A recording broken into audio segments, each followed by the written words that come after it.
देखो, जब dissolution of A firm होता है तो पहली बात तो हमें ये देखनी है कि डिसोल्यूशन होता क्यों है। जो कुछ थ्योरी के कॉन्सेप्ट्स हैं कि डिसोल्यूशन क्यों होता है। डिसोल्यूशन हो सकता है फर्म अपनी मर्जी से करें, बाय विल, या कोर्ट ऑर्डर दे दे फर्म को बंद होने के लिए। ठीक है, कोर्ट कभी ऑर्डर दे सकती है जबकि फर्म किसी इलीगल एक्टिविटीज में इन्वॉल्व हो, कोई भी एक पार्टनर इनसेन हो जाए, इंसॉल्वेंट हो जाए। ठीक है, तो या पार्टनर्स के आपस में कुछ डिस्प्यूट्स हों और डिस्प्यूट्स का कोई सोल्यूशन नहीं निकल रहा हो तो भी कोर्ट ये कह सकती है। ठीक है, तो अब अगर हम बात करें कि dissolution of a firm and dissolution of a partnership, इन दोनों में क्या डिफरेंस है। तो डिसोल्यूशन ऑफ ए फर्म का मतलब है कि ऑपरेशनल एक्टिविटीज होना बंद हो चुकी हैं, जबकि डिसोल्यूशन ऑफ पार्टनरशिप का मतलब है कि सिर्फ पार्टनर्स का आपस में रिलेशनशिप में चेंज आया है, operational activities as it is carry on होंगी। राइट, अब बात आती है कि डिसोल्यूशन में हमारी क्योंकि ऑपरेशनल एक्टिविटीज बंद हो रही हैं तो हमें सारे लेजर्स बंद करने होते हैं। तो हम एक अकाउंट ओपन करते हैं which is called realisation account. Realisation account का मतलब क्या हुआ कि एक ऐसा account which helps to close all the ledgers, to pay off all the liabilities and to dispose of all the assets. तो रियलाइजेशन अकाउंट और इवैल्यूएशन अकाउंट में क्या डिफरेंस है कि realisation account is prepared only at the time of winding up, whereas revaluation account is prepared at the time of reconstitution of partnership firm, which is called dissolution of partnership. ठीक है, ये तो difference हो गया। Common क्या है दोनों में कि दोनों ही नॉमिनल नेचर के हैं। नॉमिनल नेचर का मतलब क्या हुआ, debit all the expenses and credit all the gains. तो जब हमारे पास स्टेप्स की बात आती है तो सबसे पहले हम जितने भी असेट्स हैं transfer all the assets account. अब ऑल द असेट्स अकाउंट में हमें क्या ध्यान रखना होता है कि ऑल द असेट्स में cash in hand, cash at bank, cash in hand, cash at bank या पार्टनर्स कैपिटल या करंट अकाउंट का अगर डेबिट बैलेंस है तो वो, अगर पार्टनर्स लोन है तो वो। ठीक है, ये ट्रांसफर नहीं होते क्योंकि सेपरेट लेजर्स बनते हैं। ये पार्टनर्स लोन ट्रांसफर होता है पार्टनर्स कैपिटल में। फिर जो हमारा एडवर्टाइजमेंट सस्पेंस अकाउंट है, प्रॉफिट एंड लॉस अकाउंट का अगर कोई डेबिट बैलेंस है तो ये दोनों डिस्ट्रीब्यूट होते हैं। इसे डिस्ट्रीब्यूट कह दो या राइट ऑफ कह लो इन पार्टनर्स कैपिटल अकाउंट। तो ये भी डिस्ट्रीब्यूट, ये भी ट्रांसफर नहीं होते। बाकी सारे लेजर्स ट्रांसफर होते हैं एट बुक वैल्यू पे। ठीक है, डेटर्स विदाउट प्रोविजन होते हैं। विदाउट प्रोविजन डेटर्स को हम ट्रांसफर करते हैं। तो इन बातों का ध्यान रखना है कि जो भी असेट साइड है, असेट साइड के सारे लेजर्स ट्रांसफर होंगे, लेकिन कुछ लेजर्स हैं जो सेपरेट बनते हैं, कुछ पार्टनर्स कैपिटल में जाते हैं और डेटर्स हमारे विदाउट प्रोविजन होते हैं। अब बाकी सब ट्रांसफर कर दो। इसीलिए रियलाइजेशन अकाउंट में हम इंडिविजुअली लिखते हैं, जैसे कि हमने लिखा to machinery, to debtors, to furniture, to building, to goodwill, अलग अलग लिखते हैं। कभी भी ये नहीं लिखते कि टू असेट्स ट्रांसफर्ड, ऐसे नहीं लिखते क्योंकि हम लेजर्स को क्लोज कर रहे हैं। So never write in this way. ठीक है, ये हमारा स्टेप 1 हो गया। फिर स्टेप 2 हो गया मैं इसकी जर्नल एंट्रीज लिख के नहीं बता रही हूँ, क्योंकि फिर वो तो मैं पहले भी करा चुकी हूँ, तो मैं तुम्हें एक बार कॉन्सेप्ट को रिवाइज करवा रही हूँ, ठीक है। फिर क्वेश्चंस करेंगे। फिर हम कहते हैं ट्रांसफर ऑल लायबिलिटीज, जितनी भी लायबिलिटीज हैं वो ट्रांसफर हो जाएंगे। अब इसमें भी पार्टनर्स कैपिटल या करंट अकाउंट,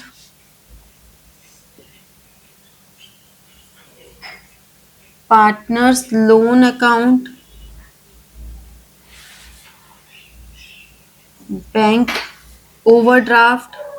बैंक ओवरड्राफ्ट के लिए क्या है कि हम इसको as an external liability transfer कर भी सकते हैं, तो जनरली नोट लिखा होता है, नहीं लिखा होता तो आप इसको अलग से बैंक अकाउंट में ही डालो, इससे कोई फर्क नहीं पड़ने वाला, ठीक है। तो ये सारे सेपरेटली प्रिपेयर होते हैं।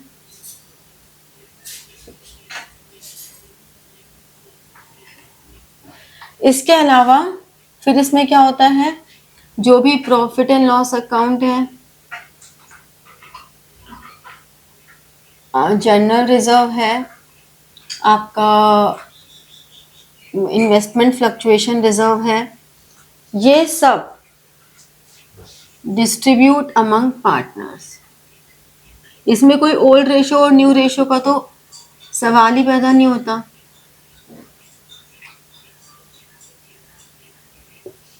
ओल्ड रेशो और न्यू रेशो का तो सवाल पैदा ही नहीं होता, ठीक है। तो ये सारे हमारे पार्टनर्स में जो उनकी रेशो गिवन है उसमें डिस्ट्रीब्यूट हो जाते हैं। Workman compensation fund is transfer only up to the value of claim. In fact, investment fluctuation reserve को भी यहाँ ट्रांसफर कर दो। इन्वेस्टमेंट फ्लक्चुएशन, क्योंकि इन्वेस्टमेंट तो ट्रांसफर होंगी, तो इन्वेस्टमेंट तो सेल होती है, तो इन्वेस्टमेंट भी ट्रांसफर कर दो, ठीक है, रियलाइजेशन में ही कर दो। ये दो हमारे डिस्ट्रीब्यूट हो जाते हैं।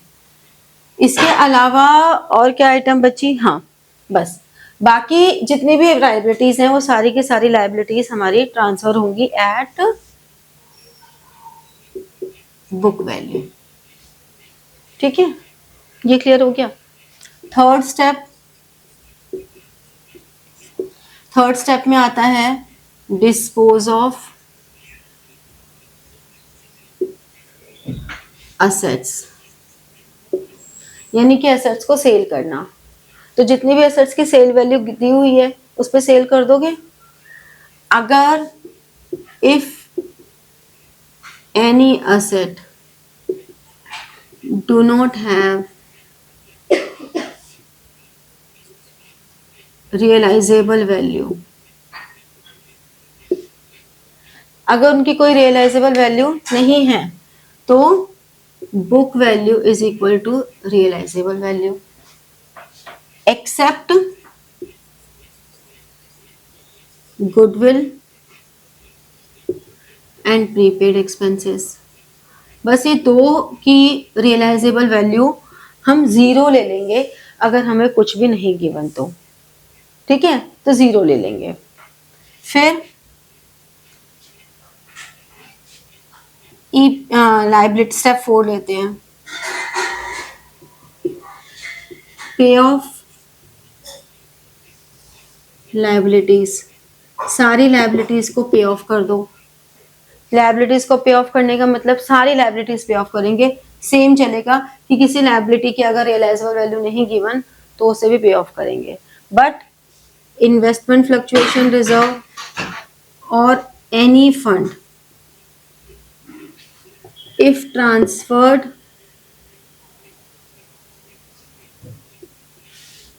in realization account, क्योंकि ऐसा भी हो सकता है कि वर्कमैन कॉम्पनसेशन रिजर्व हम पूरा का पूरा ट्रांसफर कर देंगे, कुछ गलत नहीं होने वाला है, क्योंकि अल्टीमेटली रियलाइजेशन का प्रॉफिट भी पार्टनर्स को ही जाना होता है, ठीक है ना। तो अगर हमने कोई भी ऐसा फंड है जो रियलाइजेशन में ट्रांसफर किया है, दैट इज नॉट पेड, क्योंकि वो तो फंड था, and same as provision for doubtful debts. हमने क्या किया, डेटर्स है 50,000, प्रोविजन है 5,000, हमने रियलाइजेशन की डेबिट में लिख दिया टू डेटर्स और क्रेडिट में लिख दिया by provision for doubtful debts. ठीक है, तो हम प्रोविजन को कभी रियलाइज नहीं करेंगे, क्योंकि वो तो हमने क्या किया कि जो भी हमारा प्रोविजन है या फंड्स हैं जो हमने प्रॉफिट्स में से अप्रोप्रिएट किए थे, अब फर्म बंद हो रही है तो हमें उन प्रॉफिट्स की जरूरत ही नहीं है, उन रिजर्व्स की, प्रोविजंस की, तो हमने प्रॉफिट्स में ऐड बैक कर दिए, तो हम उसको बिल्कुल भी नहीं लेंगे। ठीक है, तो ये लायबिलिटीज पे ऑफ कर दी। इसमें if any asset and liabilities mutually adjust each other, अगर ऐसा हो गया कि कोई क्रेडिटर ने कहा कि भाई ये फर्नीचर हम ले लेते हैं, ठीक है, तो उस केस में नो एंट्री इज मेड, हम कोई एंट्री नहीं करेंगे। समझ रहे हो, कोई एंट्री नहीं होगी उस केस में। क्लियर हुआ ये पॉइंट, समझ में आए? तो ये तो हमारा अभी से 4 स्टेप क्या थे, असेट्स और लायबिलिटीज से रिलेटेड। अभी इसके आगे हमें क्या करना है, एक तो पार्टनर्स लोन का ट्रीटमेंट करना है, वो मैं रिवाइज कराऊंगी, फिर हम लोग पार्टनर रियलाइजेशन एक्सपेंसेस करेंगे और फिर हम क्वेश्चंस करेंगे। ठीक है, ये नोट डाउन कर लो। इसी में एक और पॉइंट है कि अगर ईपीएफ है, जितने भी फंड है, हम सारे फंड हैं जिनकी कोई रिपेमेंट नहीं करेंगे, सिर्फ एक ईपीएफ है जिसकी रिपेमेंट होती है। अगर कुछ भी नहीं गिवन तो भी एम्प्लॉइज प्रोविडेंट फंड, इसकी रिपेमेंट होती है। क्यों होती है? क्योंकि this is a liability towards employees, तो ये एक्सटर्नल लायबिलिटी हो गई। ठीक है, तो इसकी हमेशा पेमेंट होगी, बाकी और कोई फंड की नहीं होती।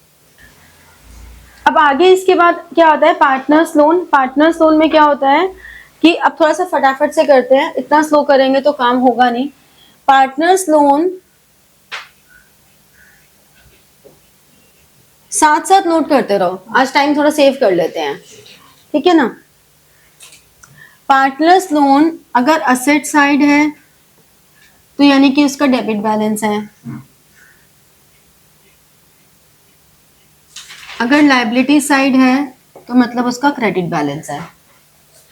ठीक है, अगर डेबिट बैलेंस है तो उसे सिंपली ट्रांसफर, जो मैंने अभी पहले भी लिखवाया था, transfer to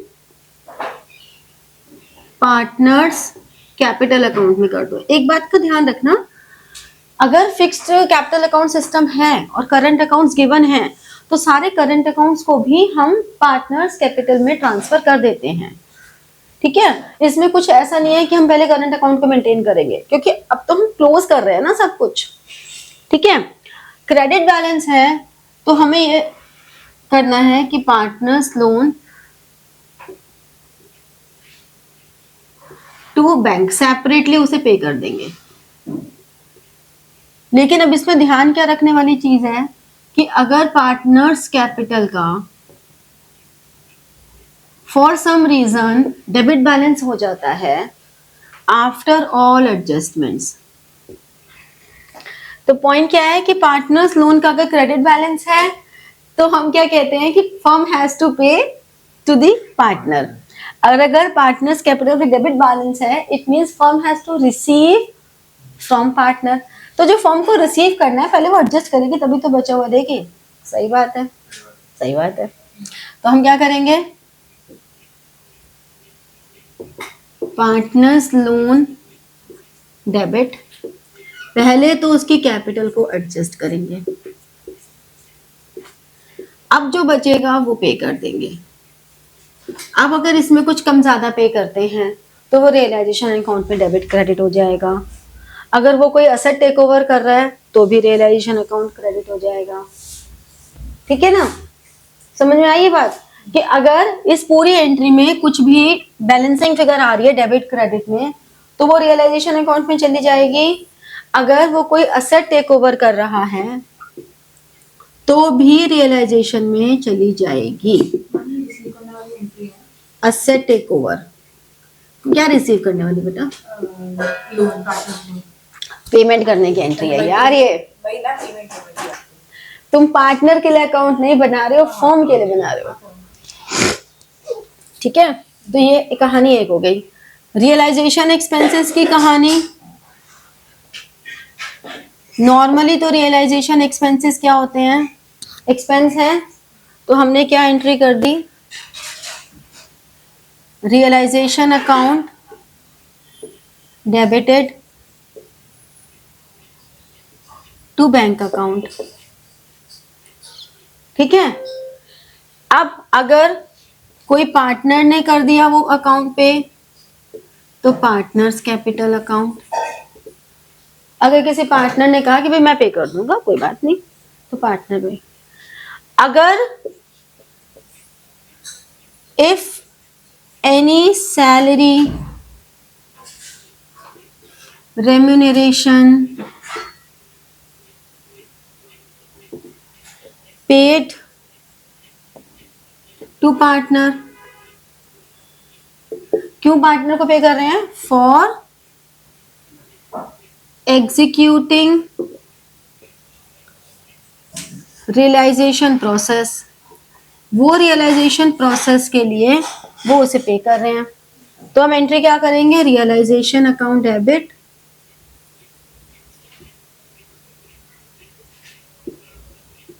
to partners capital. और फिर उसके बाद जो एक्चुअल रियलाइजेशन एक्सपेंसेस हैं उसके लिए क्लियरली मेंशन होगा कि वो रियलाइजेशन एक्सपेंसेस कौन पे कर रहा है।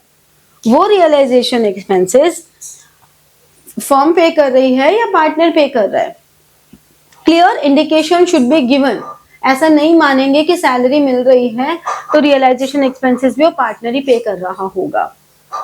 ठीक है, वैसे बाय डिफॉल्ट अगर कुछ भी मेंशन नहीं है तो आप सैलरी के अलावा रियलाइजेशन एक्सपेंसेस अलग से पे करोगे और लिख दोगे कि as no indication is given, तो realisation expenses are paid by firm in addition to salary to the partner.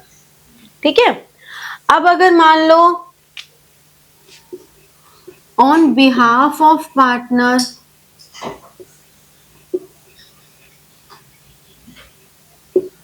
on behalf of partner firm is paying expenses, हम क्या करेंगे, पार्टनर के बिहाफ पे फर्म पे कर रही है तो partners capital account debit to cash या बैंक। ऐसा क्यों कर रहे हैं हम कि फर्म को पे, पार्टनर को पे करने चाहिए थे। Now firm is paying on behalf of partner, तो पार्टनर क्या बन गया, डेटर बन गया, और टू कैश और बैंक। और कभी भी जब जर्नल एंट्रीज लिखने को आती हैं तो ये नहीं कि उठा के हम भी कैश या बैंक लिख दें, कोई एक ही लिखोगे। आपको इसलिए नहीं लिख देते हैं बच्चे कैश ऑब्लिक बैंक। अरे भाई ये समझाने के लिए है, अगर क्वेश्चन में आपको कैश इन हैंड दिया हुआ है तो कैश लिखोगे, कैश एट बैंक दिया हुआ है तो बैंक लिखोगे, सिंपल। ठीक है, तो इस तरह से ये होगा। तो ये हमारा पूरा कॉन्सेप्ट हो गया जर्नल एंट्रीज का। अब हम आते हैं क्वेश्चंस पे।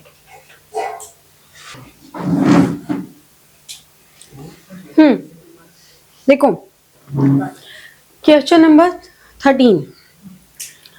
Aman and Harsh were partners in a firm, dissolved their firm, passed necessary journal entries for the following assets after other than cash and bank and outside liabilities had been transferred to realization account। अगर ये line नहीं भी लिखी होती तो हम ये assumption लेके चलते हैं कि सारी assets and liabilities are transferred to realization account। हम उन्हें ट्रांसफर करने के लिए कोई एंट्री नहीं करते। अब फर्स्ट है फर्नीचर एग्जिस्टेड इन द, एक और बात ध्यान रखना, जो ये नंबर होता है ना, बच्चे क्या करते हैं ABCD हो या 1 2 3 हो, अपनी मर्जी से कोई भी डाल देते हैं। मतलब क्वेश्चन में ABCD दिया है हम 1 2 3 डाल देंगे, क्वेश्चन में 1 2 3 दिया हम ABCD डाल देंगे, क्योंकि हमें ये पसंद है। तो आपका टी शर्ट नहीं खरीदी जा रही है, जो आपको पसंद है तो आप जो क्वेश्चन में गिवन है वही यूज होता है। ठीक है, So furniture existed in the books at 50,000. Aman took 50% of furniture at 10% discount. यानी कि टोटल फर्नीचर 50,000 का था. इसमें से जो 25,000 का फर्नीचर है वो एक पार्टनर, अमन एक पार्टनर है, उसने लेस 10% मतलब 22,500 पे ले लिया. बाकी फर्नीचर का हमें कुछ नहीं बोला, तो हम मान के चलेंगे कि बाकी फर्नीचर सोल्ड हो गया. तो एंट्री क्या हुई? अब यहाँ पे लिखा है other than cash and bank. अब हमारी मर्जी हम क्या लिखते हैं, कैश लिखे या बैंक लिखे. अगर हमारी मर्जी है तो ऑलवेज प्रेफर बैंक, क्योंकि नॉर्मली सब ट्रांजेक्शन्स बैंक के थ्रू ही होती हैं. Bank account debit, Aman's capital account debit to realisation account.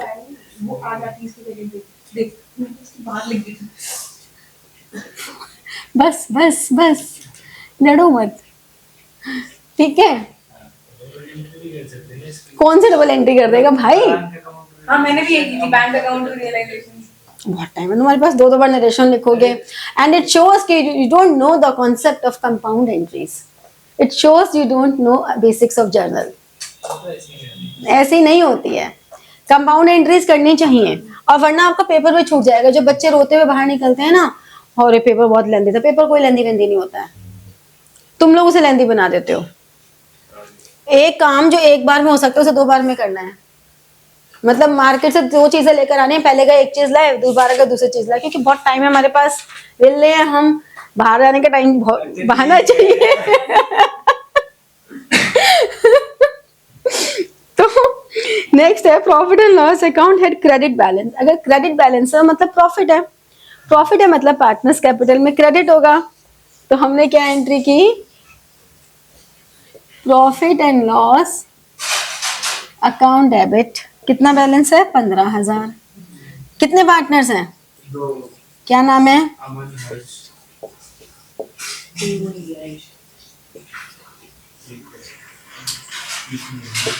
Partner ratio क्या दी हुई है? कुछ भी नहीं, कोई बात नहीं.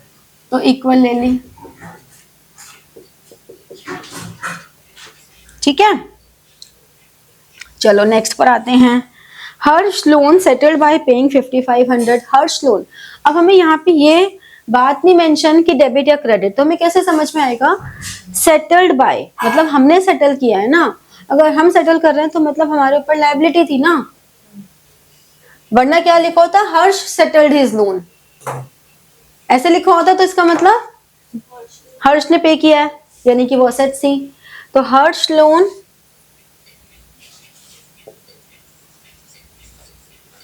अकाउंट डेबिटेड कितने का था? 6,000. हमने सेटल कितने में किया? 5500 में. तो बची हुई फिगर कहाँ आएगी? मान लिया करो तुम उसकी बात, लड़की सही कह रही होती है.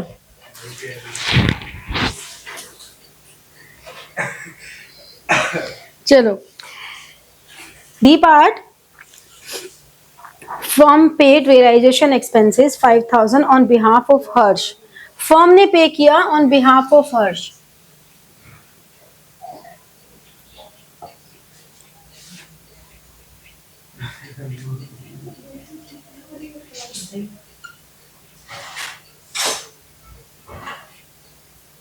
बैंक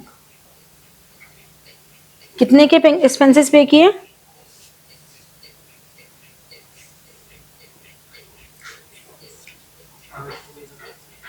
5,000.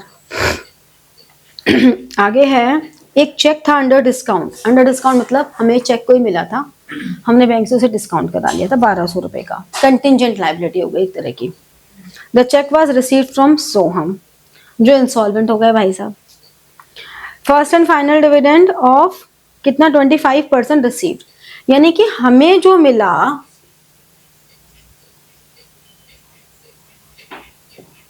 वो तो मिला सिर्फ 25%, लेकिन क्योंकि वो बिल्ड अंडर डिस्काउंट था तो हमें जो बैंक को पे करना पड़ा वो करना पड़ा फुल अमाउंट।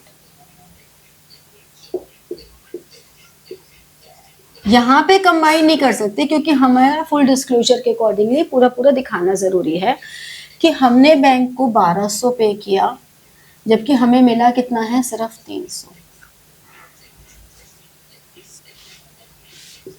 ठीक है। Creditors 6000 accepted stock of 5000 at a discount of 5% balance in cash. यानी कि हमारे पास 6000 के क्रेडिटर्स थे, उन्होंने स्टॉक लिया 5000, इस पे 5% का डिस्काउंट 4750, यानी कि 6000 में से 4750 माइनस करके 1250 कैश पेमेंट हुई है। ठीक है, तो हम क्या करेंगे, इसकी तो नो एंट्री, क्योंकि कोई भी असेट या लायबिलिटी एक दूसरे को अगर एडजस्ट कर देती है तो नो एंट्री। और यहाँ पे realisation account debit to bank account,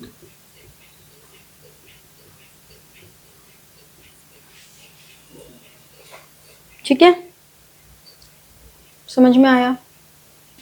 तो नेक्स्ट इज क्वेश्चन नंबर 14। इसमें है Rohit, Kunal and Sarthak partner decided to dissolve their firm, pass necessary journal entries for the following after various assets other than cash and bank and outside liability had been transferred to realization account।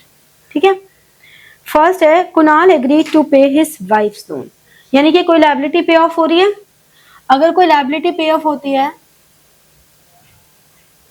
तो realisation account होता है, क्योंकि nominal nature है ना, liability pay off करना is a loss. तो realisation account to Kunal's capital. इसका मतलब हो गया कि कुणाल्स कैपिटल का मतलब यहां पर आया कि पार्टनर ने लायबिलिटी टेक ओवर की है। तो कितने से टेक ओवर की है, 60,000 से। सेकंड है टोटल क्रेडिटर्स ऑफ फर्म 40,000। इस 40,000 के क्रेडिटर में से 10,000 के क्रेडिटर्स ने तो फर्नीचर ले लिया,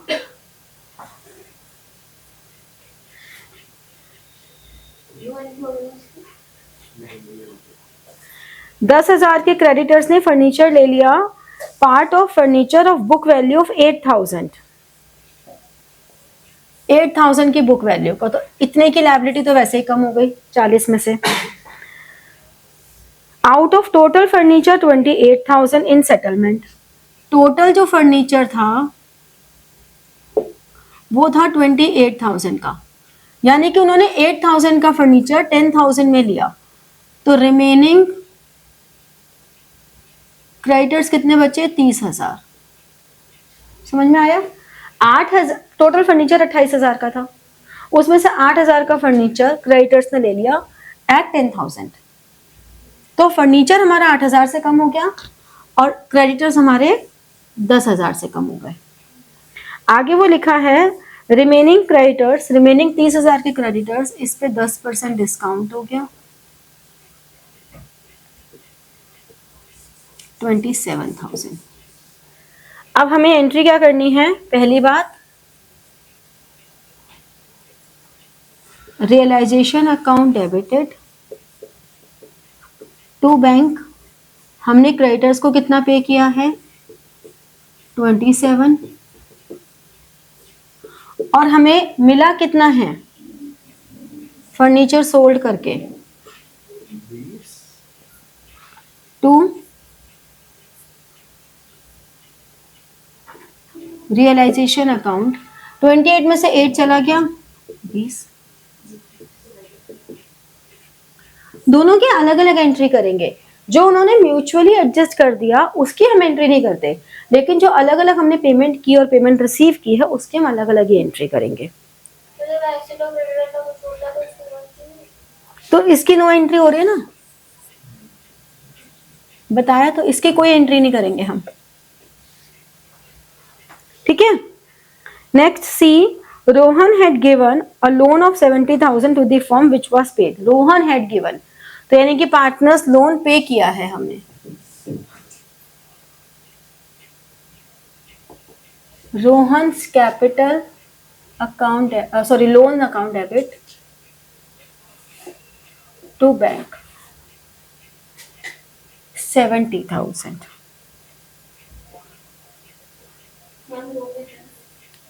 रोहित है,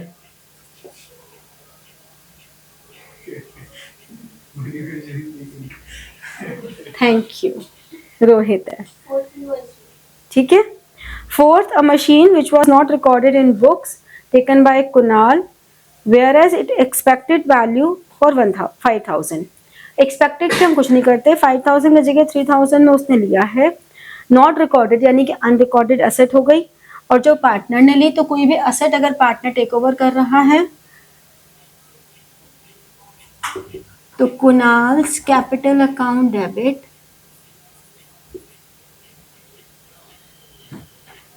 टू रियलाइजेशन अकाउंट, कितने क्या हो गया, 3,000। बेटा नो एंट्री तब होती है जब कोई असेट या लायबिलिटी एक दूसरे को न्यूट्रलाइज करते हैं। यहाँ तो कोई एक असेट है जो पार्टनर ने टेक ओवर किया है, अनरिकॉर्डेड है तो भी एंट्री तो करेंगे ही।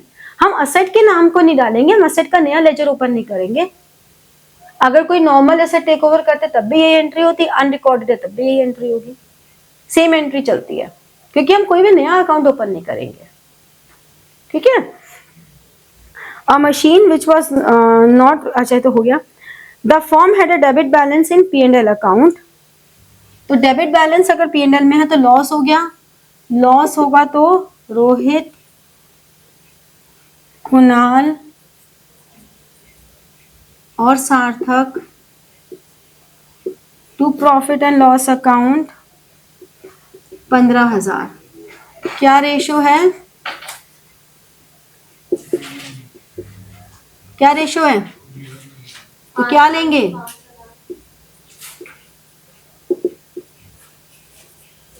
कितनी लेंगे, 1:1:1।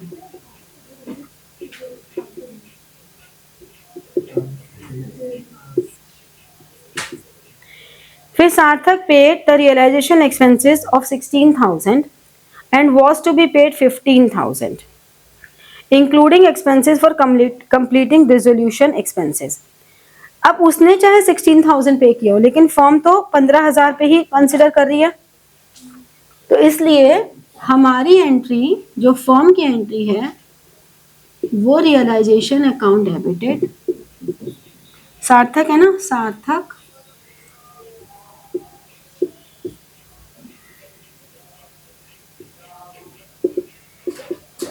सिर्फ 15,000 से करेंगे, ठीक है। तो इस तरह से जर्नल एंट्रीज हो गई, नोट डाउन कर लो।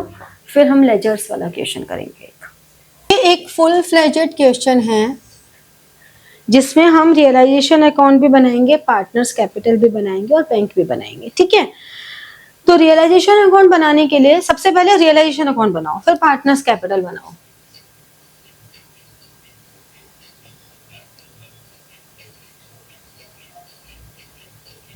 फॉर्मेट ये रहेगा, realisation account, debit, credit, particulars, amount. तो जितने भी हमारे असेट्स हैं उन असेट्स को हम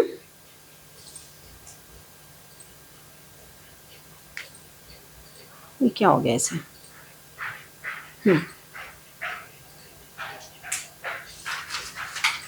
बड़ी मुसीबत है भाई, कुछ नहीं, ऑटो रोटेट होता है ना जो, नहीं ठीक है, हाँ। तो जितने भी पहले असेट्स एंड लायबिलिटीज साइड हैं उनको पहले हम ट्रांसफर करते हैं। जैसे कि असेट पे कैश एट बैंक को छोड़ दो, इंडिविजुअल करेंगे, इंडिविजुअल असेट्स एंड लायबिलिटीज करेंगे हमेशा। कभी नहीं लिखोगे कि टू असेट्स ट्रांसफर और सारे लिख दो लाइन से, नहीं, इंडिविजुअली टू स्टॉक और जो बैलेंस शीट की वैल्यू है उसी पे। टू डेटर्स,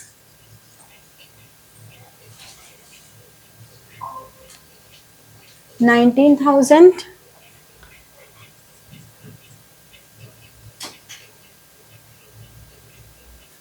टू फर्नीचर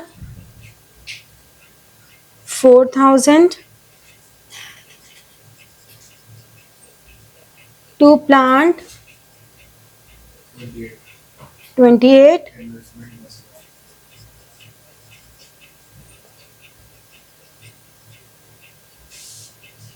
ये हमने असेट्स ट्रांसफर कर दी। लायबिलिटीज में आ जाओ, 20, by creditors 38. 38, Balance is there. That's why. By Mrs A's loan That's 10,000, reserve नहीं आएगा ना. फिर लोन बाय बी पार्टनर्स उन्हें नहीं आएगा, रिजर्व नहीं आएगा, कैपिटल नहीं आएगा, खत्म। अब आ जाओ एडिशनल इंफॉर्मेशन पे कि A took investment at an agreed value of 8,000, तो हमने लिखा बाय एज कैपिटल अकाउंट। हम ब्रैकेट में इन्वेस्टमेंट अपनी मेमोरी के लिए लिख रहे हैं, ये लिखना जरूरी नहीं होता, बट अगर आप लिखोगे तो इससे आपके मिस्टेक होने के चांसेस कम रहेंगे। तो इन्वेस्टमेंट कितने में ली? 8,000 में। फिर मिसेज ए का लोन, एज कैपिटल अकाउंट,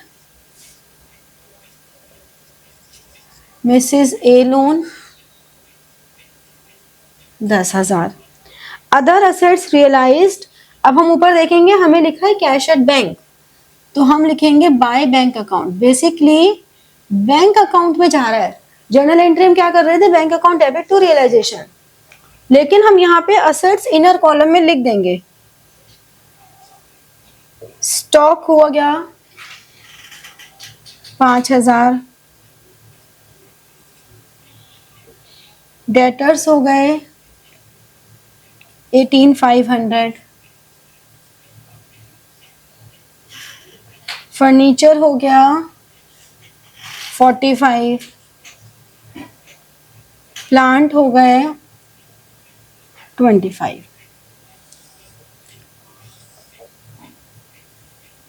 कितना हो गया इनका टोटल?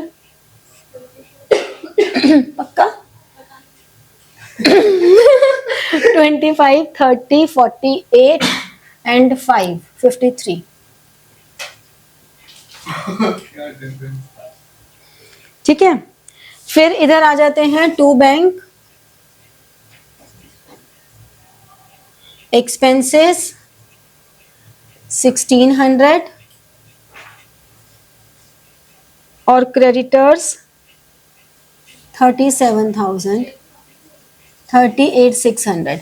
एक बार जब इसमें इंफॉर्मेशन जो गिवन है वो हो जाए तो ये जरूर चेक कर लो कि सारी असेट्स एंड लायबिलिटीज की हो गया क्या अमाउंट सेटल।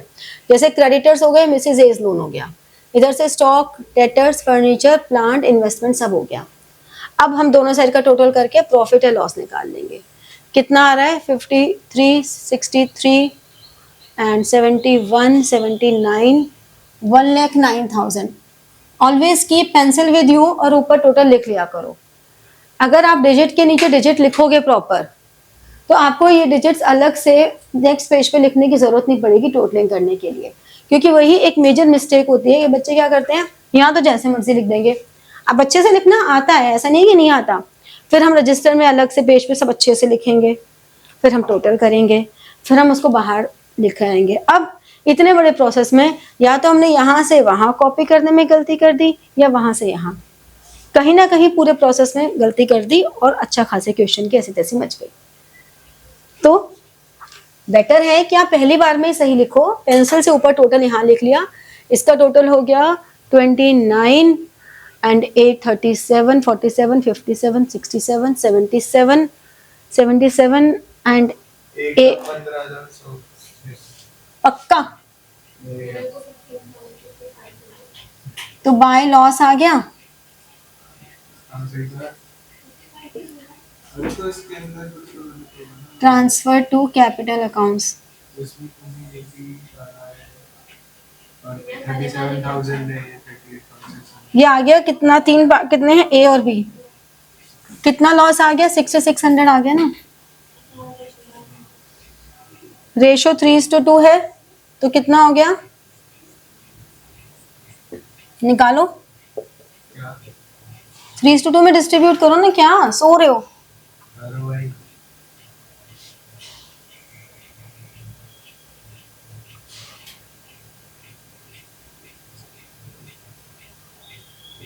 कर लिया, छोड़ो।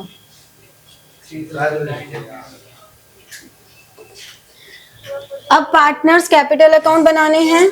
अरे यार मैं तू क्या बोल रहा है, तू बता दे। A B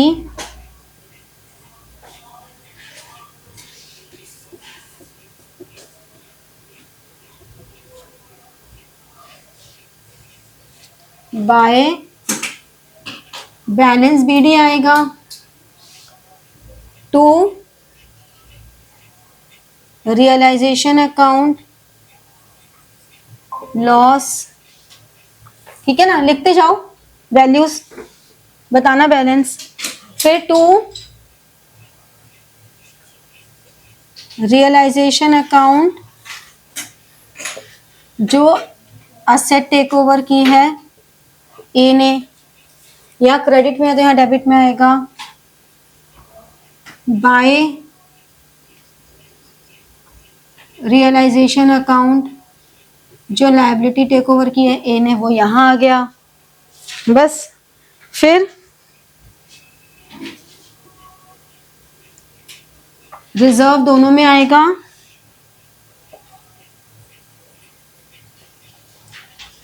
profit and loss account दोनों में आएगा। बस निकालो कितना आ रहा है।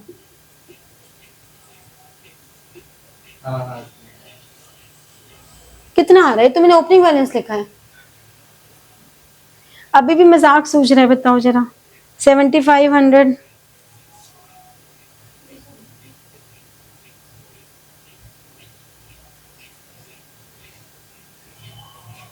जनरल रिजर्व,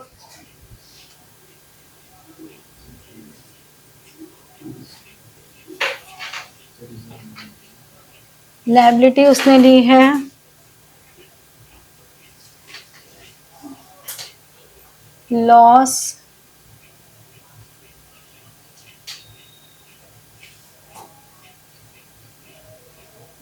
और यहाँ पे इन्वेस्टमेंट ली है। अब जो बैलेंसिंग फिगर आएगी वो बैलेंसिंग फिगर हमारी फाइनल सेटलमेंट होगी। रियलाइजेशन अकाउंट डिसोल्यूशन के केस में पार्टनर्स कैपिटल अकाउंट में कभी भी बैलेंस सीडी नहीं आते, क्योंकि बैलेंस सीडी का मतलब है कि फर्म आगे रन कर रही है, अब फर्म क्लोज हो रही है, तो कोई बैलेंस सीडी नहीं आएंगे। इधर का देखो 23, इधर का कमी आ रहा है,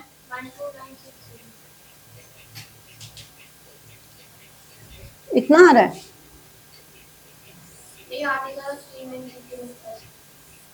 ये तो 23 आ गया, ये 10 आ गया, इसमें से ये माइनस कर दिया, 11 और 4 15, 15 16 460 आ रहा है ना ये, तो 6 540 और ये आ गया 4 360। इसे हम लिखते हैं फाइनल सेटलमेंट, बैलेंसिंग फिगर। ठीक है, अब पार्टनर्स लोन में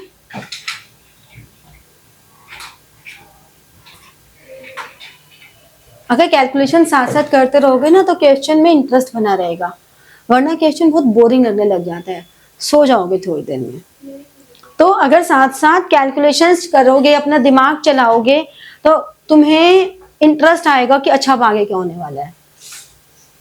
ऐसे मोनोटोनस से बन के बैठे रहोगे तो कुछ नहीं होगा फिर।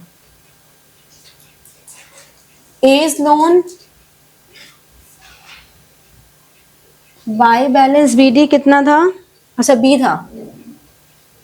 बीज लोन 15,000, इसकी पेमेंट कर दी टू बैंक।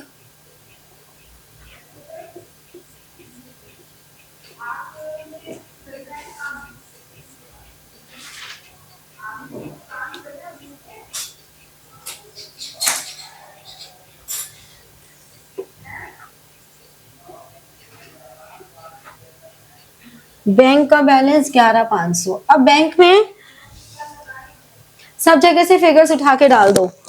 यहां पे बैंक के डेबिट में है,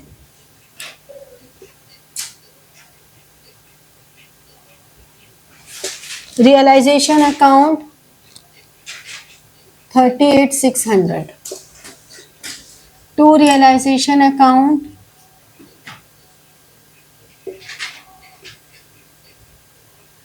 53,000।